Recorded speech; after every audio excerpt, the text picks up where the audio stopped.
right, folks, and welcome to the post-race show for round number 14 of the Canadian E-Motorsports Network NASCAR Series Season 3. And it was the finale of our round of 12, the Fix Auto Charlottetown 250 at Bristol Motor Speedway. Geordie Carragher here on the broadcast, and given who our race winner was tonight, I couldn't do this one without Reegan MacAulay joining me in the booth, at least to begin with. So Reegs, let's give the people a bit of a quick synopsis of what went down, first of all, before we bring in our race winner, because obviously a lot of things went down and, a lot of things kind of got shuffled around. Well, yes, obviously, Bristol Motor Speedway being the cutoff race for the round of 12, a lot of stakes at hand and stuff, and around the cut line as well. It was just very, very close, and we saw how the race went.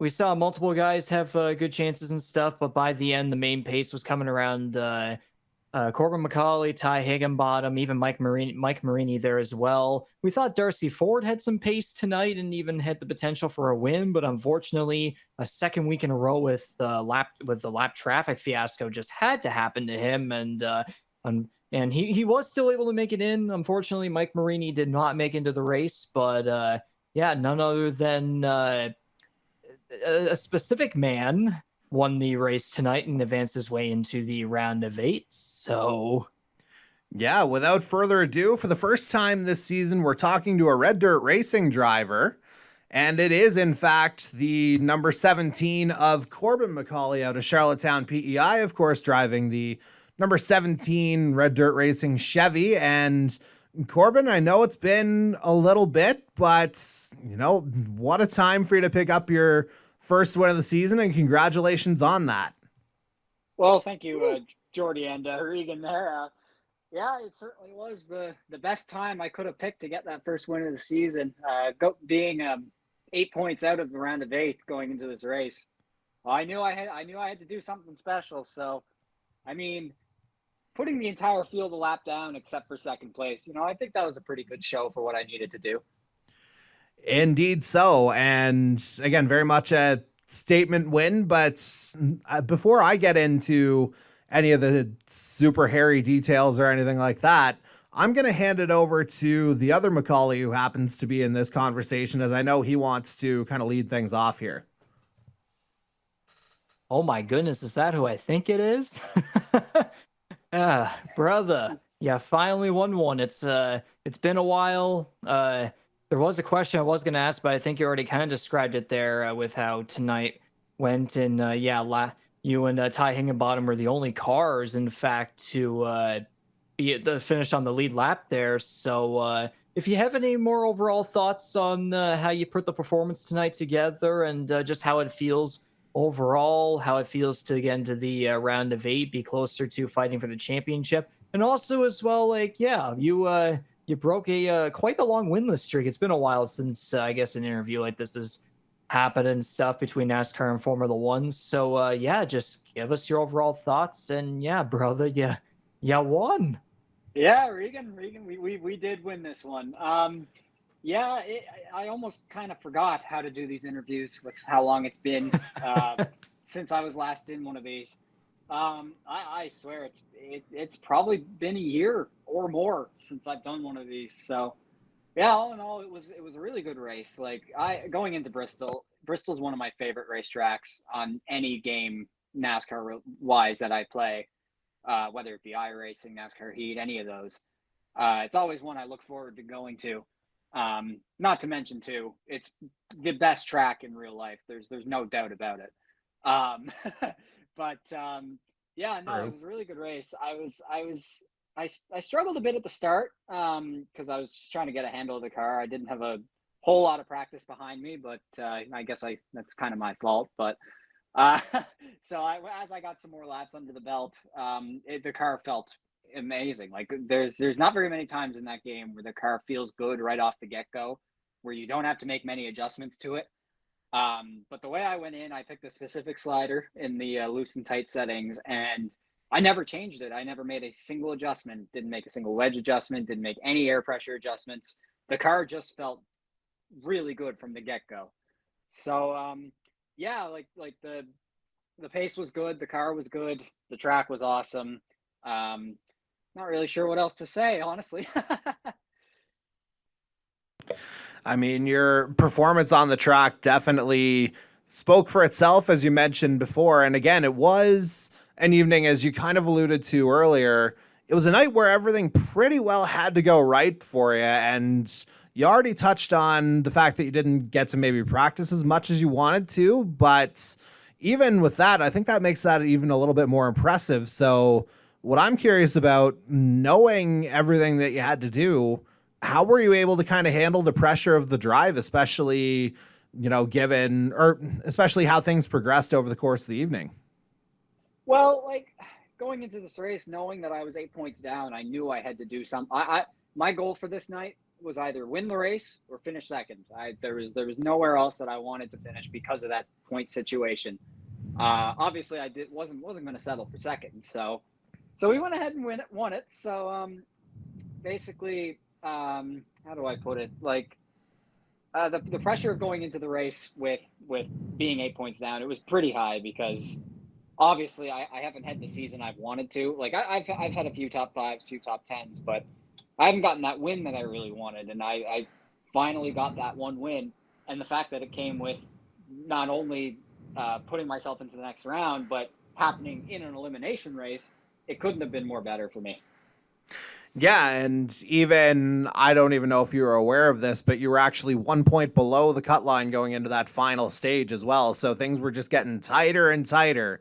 So with that in mind, obviously things kind of shifted with that final pit stop. Obviously, Ty's pit stop went, much longer than yours, but then obviously things got a little bit hairy with the lap traffic toward the end as well. So take me through those last, say, 10 to 15 laps. Ty's coming, but then you're just kind of trying to navigate everything ahead of and indeed around you in that particular moment. Yeah, exactly. So like I just want to touch base back on that pit stop. It's crazy how that pit stop went down. Like before that we only had that one green flag pit stop the whole race. So before that, I believe I was like 2.3, 2.4 seconds behind Ty Higginbotham. The whole first half of that third stage. And that longer pit stop he had allowed me to get in front of him. And whenever I got in front of him, it was the same story. Our gap really didn't change that much. I was getting a little more worried towards the end, though, because the gap was around 1.1, 1.2 seconds. But nearing that last final 10 laps, as I was approaching the lap traffic, he had that gap down to near 0.4 seconds. And seeing the lap traffic in front of me, I was like, oh God, if I get stuck behind one of these guys, he's just going to take advantage of it and go right by me. So the fact that the lap traffic, it was difficult to navigate tonight. There were a lot of guys that kind of stayed in your line. They didn't really move out of your way. But I mean, I'm not going to doubt them for that because they could be fighting for their lap back. But in the case of that final 15 laps, it was just a miscommunication with me and the other lap car. I thought he was going to dip low, but he stayed high where I was in that lane. And what ended up happening was I think Ty saw that as an opportunity to dive it down to the inside to try to get that lead. But when he dove it to the inside, he had too much speed going into the corner, and it ended up putting him back 2 or 3 seconds behind me.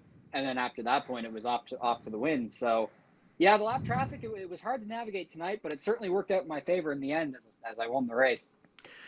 Yeah, again, we're having this conversation now, so obviously it did very much work out for you. And now this next question is kind of generic and just asking how satisfying is the win, but I want to come at it from a few different angles. So first, we've kind of already touched on this. Obviously, it's been a long time coming here for you, and I believe it was maybe Kansas last year.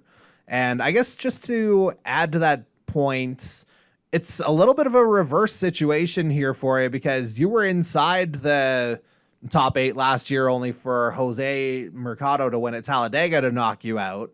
Now the roles are kind of reversed with you making your way up from below the cut line here. So thinking of all that, like, again, just kind of take me through where the mind is right now, knowing, again, you basically did what you had to do. Well, yeah, exactly. I did what I had to do there, and wow, it really has been since Kansas that I was in here. That's crazy. That's been that long. But no, the guys, the series this year is extremely competitive. There's a lot of guys that have won races, a lot of first timers too in this season that haven't been in it before. So I knew going into this year it was going to be a lot more challenging to get those wins. And I didn't think it would take me this long, but it ended up taking me this long. But I got it done when I needed to. But the thing is, yes, I got this race win and I put myself into the round of 8, but now it completely resets. So basically, I have to put my mindset right back to where it was at the start. Just go win races because I'm not guaranteed to make the championship 4 anymore because it's a totally new round. So basically, just have to get myself back into that mindset of, okay, I'm in the top 8, but now I need to get myself into the top 4. And the easiest way to do that is to win the race, and then I'm right on to Homestead. So.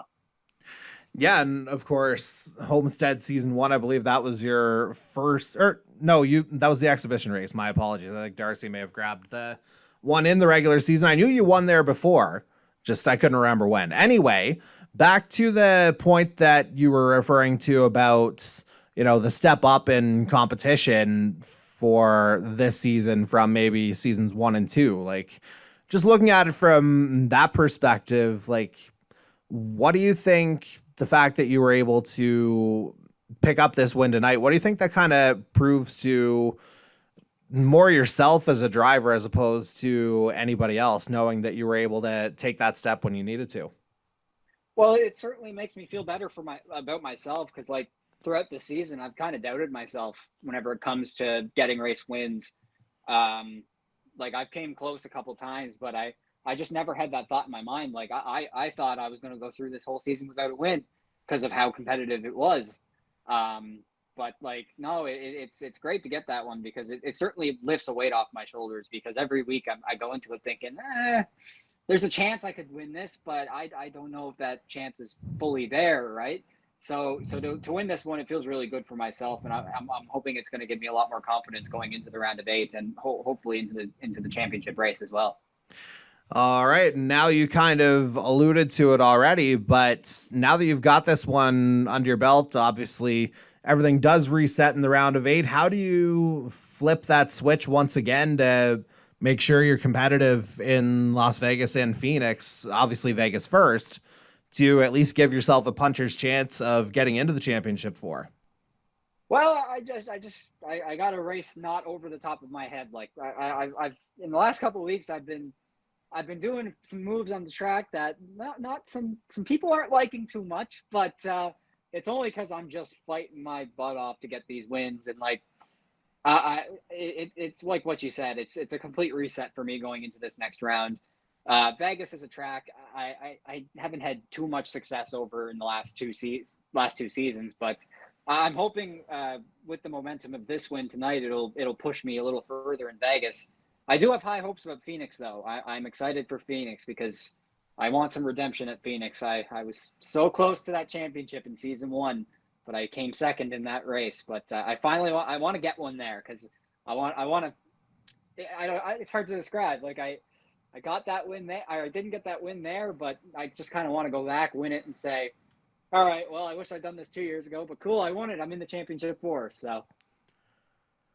All right. Well, again, things are just going to get more interesting from here. And obviously the stakes get a little bit higher next week. And as I mentioned on the race broadcast, what better place to raise those stakes than at Las Vegas Motor Speedway for the Domino's Pizza 200. That'll go down next Tuesday night. Yes, we will be back to our regular 7:30 p.m. Eastern time stream start time on the Canadian E-Motorsports Network YouTube channel. And again, things are just going to get tighter and tighter from here. So you don't want to miss any of the action over the next 3 weeks. And we know someone who's very much going to be in the mix here, especially over the next 2 weeks, is the man that we've just been speaking to, Corbin MacAulay of Red Dirt Racing. And again, one more time, congrats on the big win here, Corbin. And obviously, as we've talked about a few times, a long time coming, but no better time for you to grab it. Thank you, Geordie. Thank you, Reegan. I really appreciate it. And I just want to say this too, Reegan, bro, you're killing it at this commentating. Keep it going.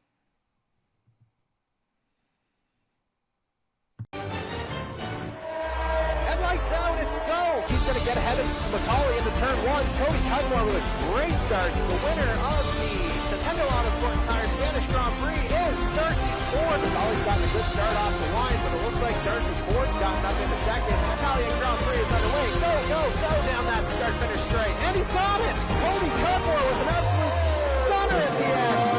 Stealing pole position. Here goes your winner, the 5190 Racing Bugatti of Jason Butler, your champion of the Formula One Series, Corbin MacAulay. Daniel Cudmore, he wins Season 2 of the Formula One Series.